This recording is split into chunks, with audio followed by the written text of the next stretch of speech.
반갑습니다. 부전교회 고등부 친구들. 오늘도 하나님을 예배하는 귀한 자리에 잘 나오셨습니다. 오늘 예배를 통해 하나님 주시는 말씀을 붙들고 또한 그 말씀으로 기도할 때 살아계신 하나님을 경험하는 귀한 시간 되기를 축복합니다. 이 시간 우리의 신앙을 사도신경으로 함께 고백하겠습니다. 전능하사 천지를 만드신 하나님 아버지를 내가 믿사오며 그 외아들 우리 주 예수 그리스도를 믿사오니 이는 성령으로 잉태하사 동정녀 마리아에게 나시고 본디오 빌라도에게 고난을 받으사 십자가에 못 박혀 죽으시고 장사한 지 사흘 만에 죽은 자 가운데서 다시 살아나시며 하늘에 오르사 전능하신 하나님 우편에 앉아 계시다가 저리로서 산자와 죽은 자를 심판하러 오시리라.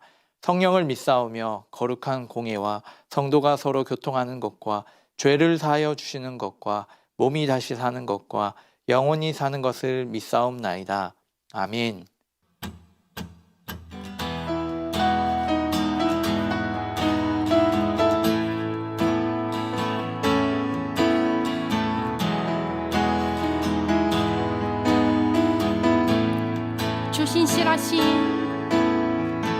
주신 실하심 놀라워 죄인의 마음 만드네 자비의 물가로 인도하시니 그 무엇도 끊지 못해 주여 기억하소서 주 백성 자녀들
오늘 하나님께서 우리에게 주시는 말씀은 느헤미야서 1장 1절부터 11절까지의 말씀입니다. 제1장 하가랴의 아들 느헤미야의 말이라.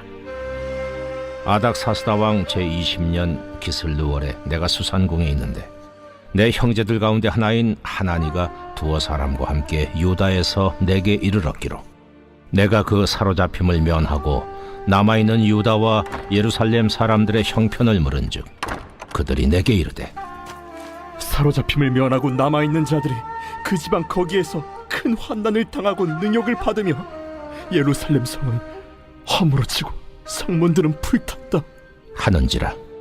내가 이 말을 듣고 앉아서 울고 수일 동안 슬퍼하며 하늘의 하나님 앞에 금식하며 기도하여 이르되 하늘의 하나님 여호와 크고 두려우신 하나님이여 주를 사랑하고 주의 계명을 지키는 자에게 언약을 지키시며 긍휼을 베푸시는 주여 간구하나이다. 이제 종이 주의 종들인 이스라엘 자손을 위하여 주야로 기도하오며 우리 이스라엘 자손이 주께 범죄한 죄들을 자복하오니 주는 귀를 기울이시며 눈을 여시사 종의 기도를 들으시옵소서. 나와 내 아버지의 집이 범죄하여 주를 향하여 크게 악을 행하여 주께서 주의 종 모세에게 명령하신 계명과 율례와 규례를 지키지 아니하였나이다. 옛적에 주께서 주의 종 모세에게 명령하여 이르시되 만일 너희가 범죄하면 내가 너희를 여러 나라 가운데에 흩을 것이요 만일 내게로 돌아와 내 계명을 지켜 행하면 너희 쫓긴 자가 하늘 끝에 있을지라도 내가 거기서부터 그들을 모아 내 이름을 두려고 택한 곳에 돌아오게 하리라 하신 말씀을 이제 청하건대 기억하옵소서. 이들은 주께서 일찍이 큰 권능과 강한 손으로 구속하신 주의 종들이요 주의 백성이니이다. 주여 구하오니 귀를 기울이사 종의 기도와 주의 이름을 경외하기를 기뻐하는 종들의 기도를 들으시고 오늘 종이 형통하여 이 사람 앞에서 은혜를 입게 하옵소서 하였나니 그때에 내가 왕의 술관원이 되었느니라. 오늘은 회복의 말씀을 붙잡고 기도하라라는 제목으로 하나님의 말씀을 여러분들과 나누고자 합니다. 저희가 고등부에서 함께 이제 수련회와 또 지난주일 교회 설립 90주년 우리 예배를 드리면서 지금까지 이어져 오던 이 하나 바이블의 어떤 이 순서를 조금 뛰어넘게 되었는데요. 우리 지난번에 열왕기하의 말씀을 살펴봤었죠. 그리고 그 시간들이 지나 오늘 느헤미야를 읽게 되었습니다. 자, 그동안 어떤 일들이 있었을까요? 이 남유다와 북이스라엘 백성들, 하나님의 백성으로서 하나님의 말씀을 따르고 하나님만 섬겨야 하는데 이 사람들이 세상을 따라 우상의 신들을 섬기고 하나님의 말씀을 지속적이고 반복적으로 듣지 않았죠. 그래서 그 죄의 결과인 심판을 당하게 되었는데요. 그렇게 해서 두 나라가 모두 멸망하게 되었습니다. 특별히 남유다 같은 경우에는 이제 바벨론에게 멸망해서 많은 사람들이 포로로 붙잡혀가게 되었죠. 오늘 우리가 함께 읽은 이 본문은 이 포로기의 이제 마지막 시간들이라고 우리가 생각하면 될 텐데요. 이 남유다를 멸망시켰던 이 바벨론, 그 당시에 이 주변국들을 이제 다스리고 통치하던 아주 강력한 나라였죠. 그런데 그 바벨론 역시 시간이 지남에 따라 점점 그 힘을 잃게 되었습니다. 그래서 그 땅에 이제 신흥 세력이 등장하게 되는데요. 여러분 이제 페르시아라는 성경에 이제 바사라고도 나와 있는데 이 페르시아 제국이 이 일들을 이 주변 나라들을 이제 점령하기 시작했습니다. 그래서 바벨론 역시 이 페르시아에게 멸망하게 되죠. 이 바벨론 포로기에서 이제 세 번에 걸쳐서 이스라엘 백성들이 예루살렘으로 돌아오게 됩니다. 첫 번째는 이 스룹바벨을 통해서 돌아오게 되죠. 약간 앞서서 일어났던 일인데요. 이 사람들이 예루살렘에 돌아오자마자 가장 먼저 한 일은 바로 하나님의 그 임재가 있던 성전을 다시 짓는 것이었습니다. 그래서 성전을 다시 재건하게 되죠.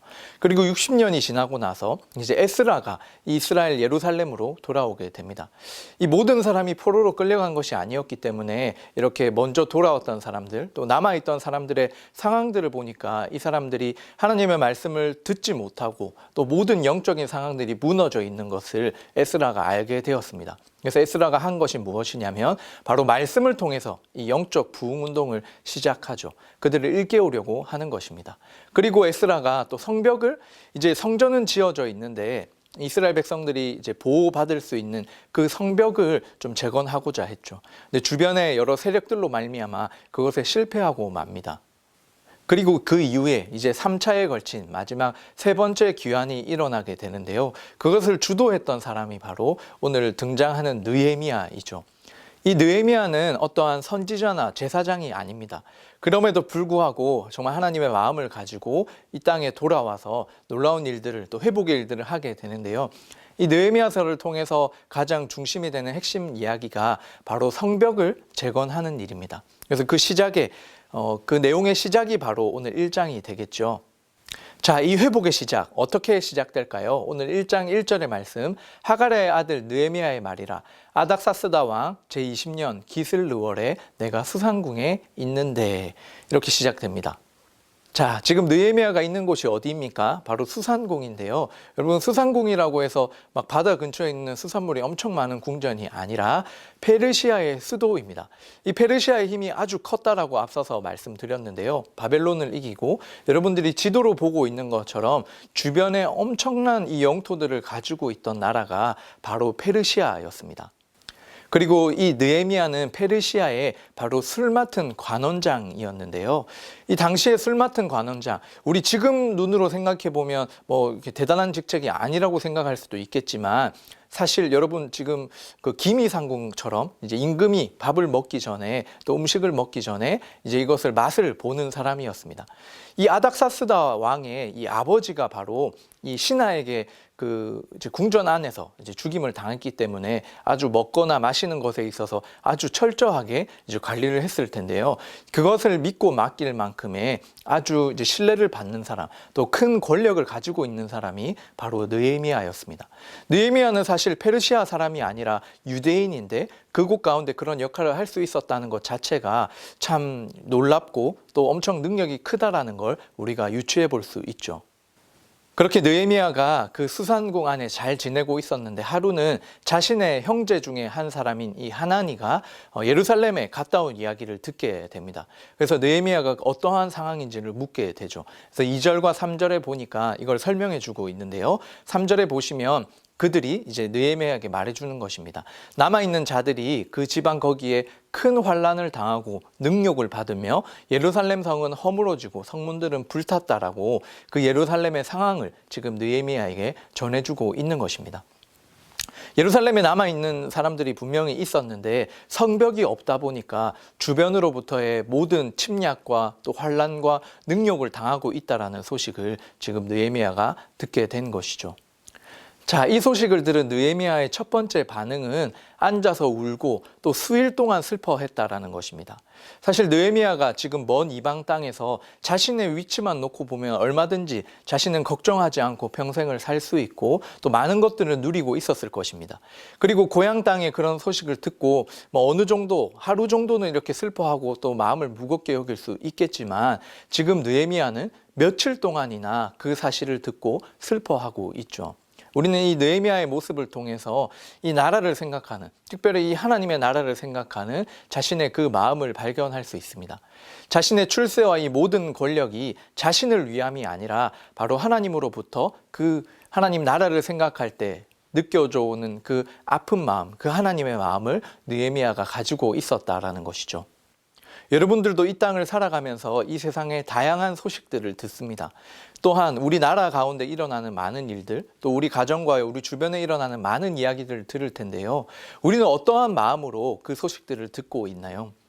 이 느헤미야의 마음의 중심 가운데에는 정말 조국을 향한, 이 나라를 향한 마음과 또 하나님의 그 나라를 향한 그 마음이 있었다라는 것을 우리 친구들이 말씀을 통해서 함께 바라보고, 우리의 삶도 하나님의 백성이고 하나님의 자녀로서 나만을 위한 삶이 아니라 정말 이 나라와 또 큰 그 하나님의 통치와 다스림을 더 넓게 바라보고 생각할 수 있는 그 믿음이 우리 친구들 가운데 있기를 축복합니다.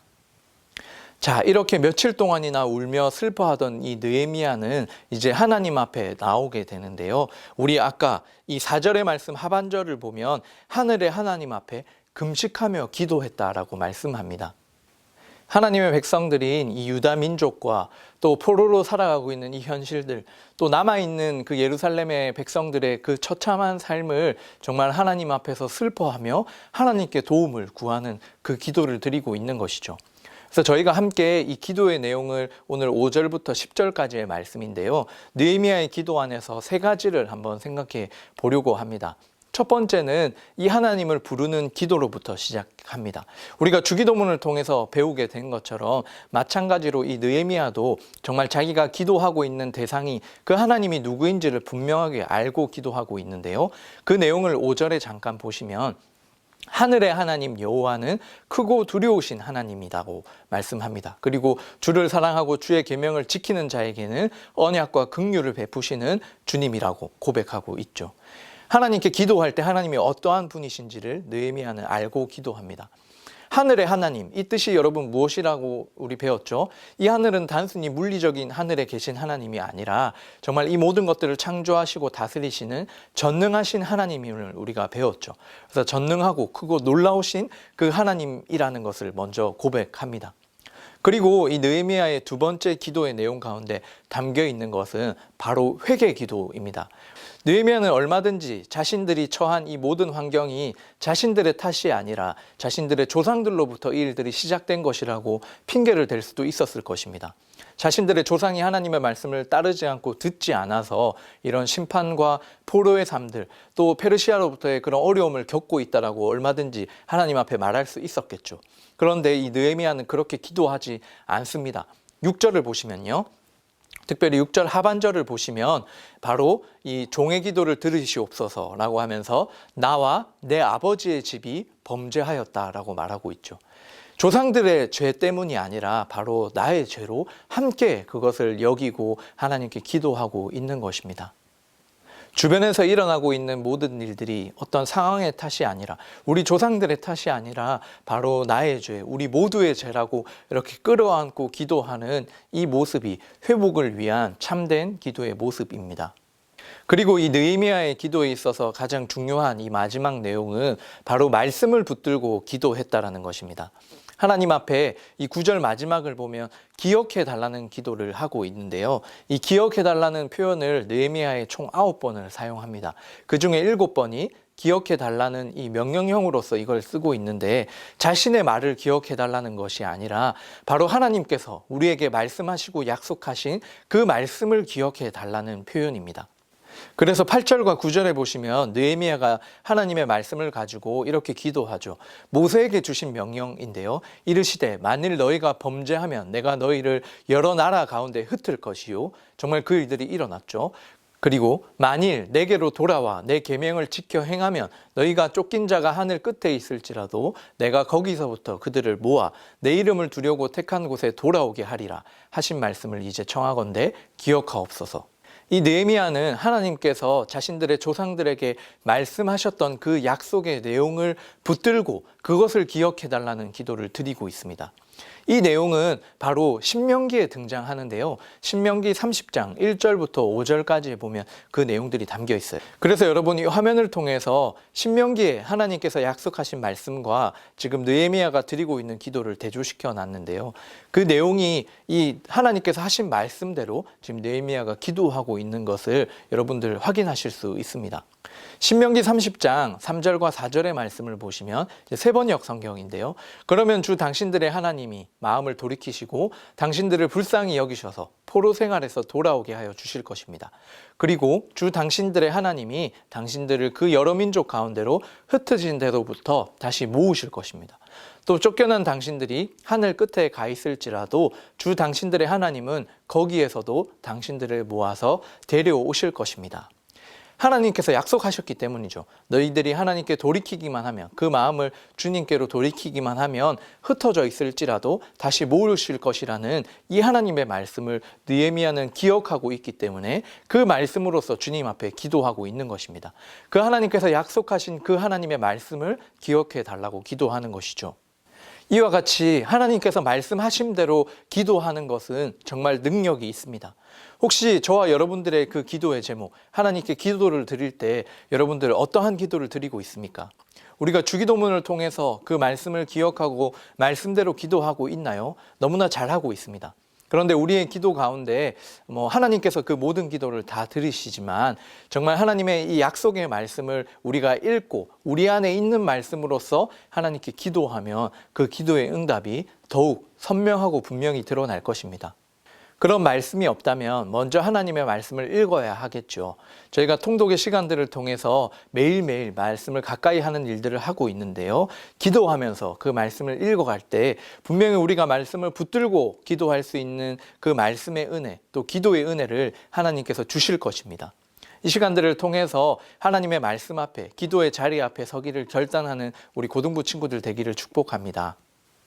자, 이렇게 너무나 어려워진 이 하나님의 나라를 바라보며 슬퍼하며 하나님께 기도로 나아갔던 이 느헤미야의 삶은 앞으로 어떻게 될까요? 바로 하나님께 기도하는 가운데 정말 이 성벽을 다시 재건하기 위해서 놀라운 결단과 또 그 페르시아 왕 앞에 나아가서 이 일들을 간청하게 됩니다. 그런데 하나님의 그 은혜로 말미암아 이 페르시아 왕이 이 일들을 허락해 주죠. 그래서 단순히 네가 예루살렘에 갔다 와라 정도가 아니라 그 성벽과 또 이제 성전을 보수할 수 있는 재료들도 허락해 줍니다. 그리고 여러 군대 장관과 마병들을 함께 보내줘서 보호해 주게 되죠. 그래서 예루살렘으로 돌아와서 이 느헤미야는 52일간의 이 예루살렘 성벽을 재건하는 일을 끝내 이루게 됩니다. 그 과정 가운데 여러 어려움들도 있었지만 하나님께서 주신 그 사명, 그 회복을 위해서 결국 이 일들을 이루어내죠. 자, 이제 오늘의 말씀을 정리해 볼 텐데요. 먼 이방 땅에서 이 자신의 나라에 대한 어려움들을 들었을 때 그냥 넘어가고 그냥 슬퍼하는 정도로 끝날 수도 있는 일이었지만 이 느헤미야는 정말 하나님의 마음을 가지고 오랫동안 슬퍼하며 하나님께 기도로 나아갔습니다. 그리고 그 기도하는 느헤미야를 통해서 하나님께서 이 이스라엘 가운데 하나님의 회복을 허락해 주시죠. 그래서 먼저 성전을 회복하고 또 성벽을 회복할 수 있는 그 일에 느헤미야를 하나님께서 사용하셨습니다. 이 느헤미야의 삶의 태도와 그 기도를 보며 여러분 어떤 생각을 하시게 되었습니까? 나의 마음과 또 나의 기도는 어떠한가요? 또 하나님께서 응답하시는 기도 가운데 정말 하나님의 말씀을 붙들고 기도하는 그 기도에는 능력이 있음을 우리가 말씀을 통해 확인하였습니다. 우리의 기도의 생활이 정말 하나님 앞에 나아가서 예배하는 그 모든 순간들 가운데 하나님의 말씀으로부터 시작된 말씀을 붙들고 주님 앞에 나아가고 말씀을 붙들고 기도할 수 있는 그 귀한 믿음이 또 그 말씀을 붙들고 기도할 때 응답하여 주시는 놀라운 살아계신 하나님의 그 능력이 여러분들의 삶에 마음껏 펼쳐지기를 축복합니다. 오늘 이 느헤미야의 모습과 이 기도를 통해서 우리의 삶에, 우리의 기도 생활에 이것이 도전이 되어지고 정말 하나님의 말씀을 붙들고자 하는 그 결단과 믿음이 우리 친구들의 삶 가운데 충만하기를 주님의 이름으로 축복합니다. 이 시간 함께 기도드리겠습니다. 하나님 아버지 감사합니다. 오늘도 이 하나님 나라의 회복과 그 일을 위하여서 느헤미야와 같은 사람을 사용해 가심을 보게 하셨습니다. 그 가운데 우리도 정말 나만을 위한 삶이 아니라 느헤미야와 같이 하나님 앞에 그 하나님 나라의 회복을 위해 쓰임받는 모든 주의 백성들이 되게 하여 주시옵소서. 무엇보다 그 상황들을 마음 아파하며 하나님께 기도로 나아갔던 이 고백과 믿음의 결단처럼 우리 안에 하나님의 마음으로서 이 모든 소식과 상황을 바라볼 수 있는 믿음을 허락하여 주시고 무엇보다 그 기도 가운데 하나님의 말씀을 붙들고 기도할 때 회복이 일어났던 것처럼 우리 안에 주님의 말씀을 허락하여 주셔서 정말 말씀을 붙들고 기도하는 그 은혜와 능력이 무엇인지를 정말 삶에서 경험하며 또 그 하나님의 말씀을 끝까지 붙들고 기도할 수 있는 귀한 시간들을 주님께서 우리 가운데 허락하여 주시옵소서. 모든 것 감사드리오며 이제는 주 예수 그리스도의 은혜와 하나님 아버지의 무한하신 사랑과 성령 하나님의 교통하심이 회복의 말씀을 붙들고 하나님 앞에 기도하기를 결단하는 모든 주의 백성들 머리 위에 지금으로부터 영원토록 함께 있을지어다. 아멘. 이번 한 주간 하나님께서 우리에게 주시는 말씀이 있고 또 그 말씀을 확신하고 붙들므로써 기도할 때 역사되는 하나님의 놀라운 일들을 경험하는 귀한 시간들 되기를 축복합니다. 우리 다음 주에 만나요. 안녕.